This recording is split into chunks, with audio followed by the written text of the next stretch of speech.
হরে কৃষ্ণ কৃষ্ণ কৃষ্ণ হরে হরে, হরে রাম রাম রাম হরে হরে।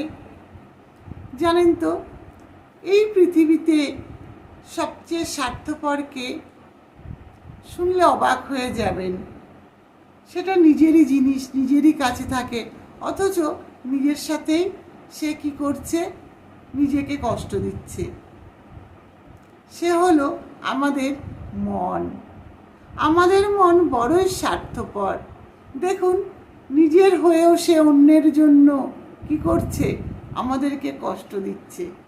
তাই বলবো, সে যতই আপনার প্রিয় হোক, আত্মীয় হোক, কেউ যদি আপনাকে মানসিক কষ্ট দেয়, কেউ যদি আপনাকে অপমান করে, কেউ যদি আপনাকে অসম্মান করে, তাহলে সেই সম্পর্ক থেকে বেরিয়ে আসুন।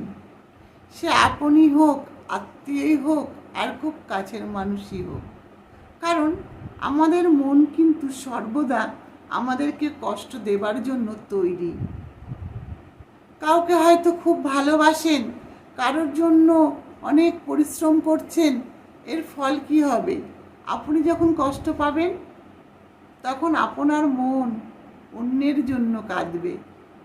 তাই বলবো, নিজের মনটাকে ভগবানের চরণে রাখুন।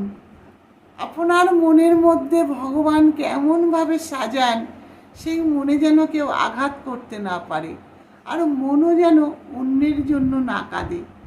কারণ আমরা যখন বিপদে পড়ি, সবার আগে আমরা ভগবানকে স্মরণ করি। হয়তো আমরা ভগবানকে দেখতে পাই না, আমরা ভগবানকে কখনো স্পর্শ করতে পারি না, কিন্তু ভগবানের সাথে আমাদের এমনই একটা সম্পর্ক যে বিপদে পড়লে তার নামই করি। কি বলি? হে ভগবান, তুমি রক্ষা করো, তুমি আমাকে বাঁচাও, এই বিপদ থেকে আমাকে তুমি মুক্ত করো।